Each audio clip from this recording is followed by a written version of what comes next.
Halo sobatku mistik mustika semuanya, sobat bengkel hati semuanya. Saya membuat readingan kali ini buat kalian semua yang khusus hari ini menghadapi suatu loss, kehilangan. Loss kehilangan ini bisa dimaksudkan untuk benar-benar hilang atau hanya sekedar peringatan. Jadi kalau dibuat peringatan, ya ada kemungkinan yang hilang itu akan kembali dan kita hanya dapat tes tentang sikap saja. Jadi bagaimana kita menanggapi peristiwa kehilangan itu akan menjadi tolak ukur bagaimana Tuhan akan mengembalikan atau melenyapkan yang hilang itu total dalam kehidupanmu. Khusus kartu-kartu yang saya buat ini apa adanya, terbaca, akan saya bacakan. Dan ingat, semua ramalan itu pada saat dibacakan, pada saat kita mengetahui isi ramalan, itu langsung kok bisa dirubah, langsung bisa. Dan harus dirubah kalau jelek. Karena ini bukan ilmu pasti, ini tentang keilahian, ya kan? Bagaimana kita mengetahui dan kita membatalkan ramalan buruk dengan doa, ya, dengan doa dipatahkan. Kalau memang kita ada tahu hasil kartu jelek, langsung kita patahkan, langsung kita ubah energinya, gitu. Kalau saya ngajarin soal kartu seperti itu, ramalan itu bisa, bukan takdir atau bukan nasib yang 100% harus dipercayai, tidak. Kalau bagus iya percayai, tapi kalau jelek rubah, ya. Nah di sini ada dua ini ya, ada dua. Jadi ada satu yang memang benar-benar hilang, yang memang dia memang berbuat kesalahan dan memang dia harus mempertanggungjawabkan apa yang sudah dia lakukan. Ini kehilangan itu yang pertama adalah memang benar-benar dimaksudkan untuk Tuhan, tidak terjadi dalam kehidupan Anda karena mungkin Anda mengawalinya suatu usaha ini dengan niat yang salah, dengan uang yang salah, dengan itikat yang salah, ya. Anda sendiri yang tahu bagaimana Anda kehilangan. Coba ditelisik lagi, ditelusuri lagi pada saat mengawali suatu usaha ini, entah ini hubungan percintaan atau keuangan atau apapun juga yang terbaca di bulan ini kehilangan, dilihat lagi sumbernya, awalnya, mengawalinya bagaimana. Nah itu sudah bisa kelihatan dari situnya, ya. Nah ini kita bicara kedua. Yang kedua itu akan ada tower moment yang mengejutkan, di mana ini memakai jasa negatif. Entah ini orang negatif, entah ini suatu ilmu yang negatif, sehingga orang ini lost, tidak sadar, tidak bisa mengelak, harus menerima, tapi bingung. Gimana ini? Kok bisa saya kehilangan? Kok bisa saya ngikut begini? Kok bisa saya? Nah itu, jadi ada dua energi. Nah yang energi yang kita mau bahas, energi pertama, karena yang energi kedua yang kita mau bahas, karena energi pertama sudah kelihatan ini adalah buah dari perbuatanmu, yaitu yang saya namakan karma. Ya, kalau kartu pertama tadi kita bicara soal karma, nggak usah diomongin. Memang harus kehilangan harus terjadi karena ngawalinya salah, karma, ya kan? Nah ini kita bicara soal yang kedua, di mana banyak sekali yang kehilangan di bulan Mei Juni ini ya. Ini karena energi yang Tuhan berikan dibelokkan oleh ilmu hitam. Apa yang Anda punya diambil, ditarik.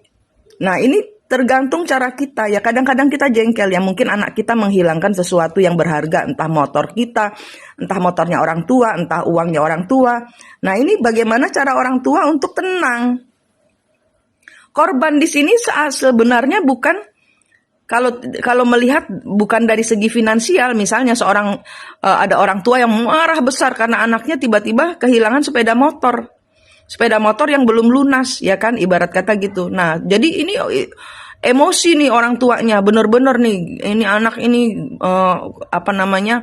nggak tahu diri, ini dia nggak tahu perjuangan orang tua, nyicil motor belum lunas udah diilangin. Nah kayak gitu. Sehingga ada kok omongan anak durhaka lah, inilah itulah, padahal ini anak korban, dia juga kena mental. Nah kita harus di sini ini bisa dirubah. Ya, perangai Anda, sikap Anda dalam menentukan mutu apakah anak lebih penting mentalnya daripada motor yang uang bisa dicari. Tapi kalau mental, bagaimana orang tua bersikap terhadap kesulitan yang dihadapi oleh anak. Nah, ini penting. Ya. Jadi yang bisa dirubah adalah energi yang kedua, di mana ini adalah korban. Tapi kita kadang-kadang gelap mata. Kenapa ya? Karena kita usaha kerja dari pagi sampai malam untuk misalnya bayar motor belum lunas atau mungkin kurang 1 hari lunas, tiba-tiba hilang motornya. Nah itu kan jengkel ya toh, namanya orang tua jengkel. Nah kemudian mengatakan hal-hal yang tidak seharusnya anak dengar, menerima kekejaman, abuse dari orang tua atas kesalahan yang dia sendiri tidak inginkan terjadi. Tapi dia dipakai oleh semesta untuk apa? Ngetes iman kita. Kita welas asih nggak bahkan kepada anak sendiri atau kepada orang tua sendiri atau kepada rekan kita sendiri, itu ngomongnya kayak gitu. Nah ini adalah suatu tes. Gimana kamu menanggapi masalah ini? Dan ini masih bisa dikembalikan. Masih bisa seandainya kalian itu berkata-kata atau bersikap dengan baik, dengan benar. Ini masih bisa dikembalikan. Ini tergantung dari sikap kalian. Kalian legowo nggak, besar hati nggak? Ini cuman uang, bisa dicari lagi. Ya memang susah, ya memang kesel. Tapi apakah kemanusiaan itu hilang karena kehilangan motor, kehilangan sesuatu yang orang yang menghilangkan ini juga korban. Nah, kenapa saya bilang bisa dirubah? Karena saya melihat di kartu berikutnya ada, misalnya Anda kehilangan satu motor. Di depan kalian nggak ngelihat ada 10 motor yang mau datang. Tapi motor ini tidak akan datang kalau kalian belum selesaikan PR welas AC. Begitu kalian welas AC-nya nggak timbul, motornya nggak jadi muncul, yang ada hutang. Gitu. Kita lihatlah Pak Prabowo. Pak Prabowo berapa kali kena prank oleh semesta? 2 kali. Yang ketiga kali dia sudah kena hajar egonya oleh semesta. Bukan oleh siapa-siapa, tapi oleh dirinya sendiri. Lihat yang ketiga, dia sudah lebih humble, dia lebih rendah hati, dia lebih dingklu, dia lebih ke merem sampai memang benar-benar itu ada di hadapan kita baru dia percaya. Dan dia belum pernah saya rasa feelingnya terhadap Tuhan, percayanya besar sekali. Bahwa Tuhan akhirnya menghadiahkan yang memang seharusnya beliau terima di 2 tahun sebelumnya. Tapi ada yang belum beres kan dengan pemerintahan sebelumnya. Sehingga yang di berikutnya Pak Presiden mendapatkan hadiah yang ketiga, pemilihan yang berhasil. Nah dia sudah rada enak kerjanya. Dia tinggal nerusin atau memperbarui dengan ide-idenya dia yang lebih humble, lebih bertuhan. Itu ada maksud Tuhan dari semuanya itu. Ya, ingat, Anda kehilangan 1 motor, di depan mau ada 10 motor datang, nggak jadi karena kalian salah bersikap. Welas asihnya sedang dibuat naik sama Tuhan kalian ini. Rendah hatinya sedang diminta sama Tuhan. Kamu harus rendah hati, injak egomu. Ini cuman uang, ini cuman itu. Karena yang lebih besar akan kalian dapatkan. Gitu, ini kartu yang terbaca ini. Ya, jadi bersikaplah baik kepada orang-orang yang memang dipakai semesta untuk supaya kalian ini bikin PR. Ini kalian suruh bikin PR kehidupan. Ulas asih adalah hasil dari semuanya yang Tuhan itu mau kalian dapat pegang hari ini. Gitu, ya. Jadi kalau Anda berkaitan dengan kehilangan, coba dilihat apakah kehilangannya memang Anda harus dapatkan atau memang masih bisa dirubah. Itu tergantung dari ulas asih Anda. Ego Anda harus dead, harus mati, harus diinjek. Kenapa? Karena ada 10 mau datang. Kalau satu aja kalian egonya nggak karu-karuan, kalau 10 kalian jadi orang arogan. Tuhan nggak kasih izin. Padahal ada 10 mau datang, 10 motor mau datang.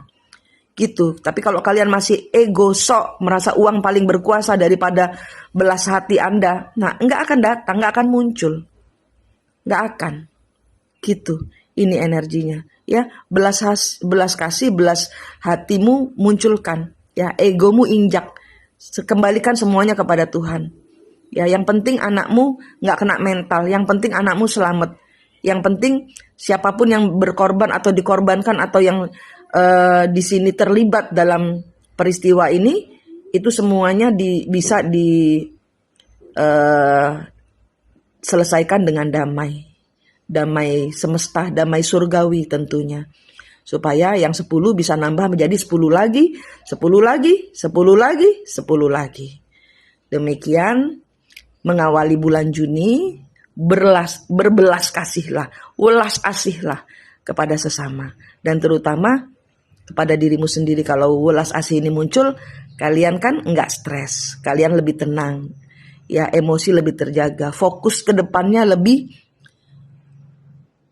dikerucutkan lagi, lebih fokus lagi ke depan. Ya, akan ada hal besar yang terjadi dalam hidup kalian. Perubahan besar-besaran dalam kehidupan kalian.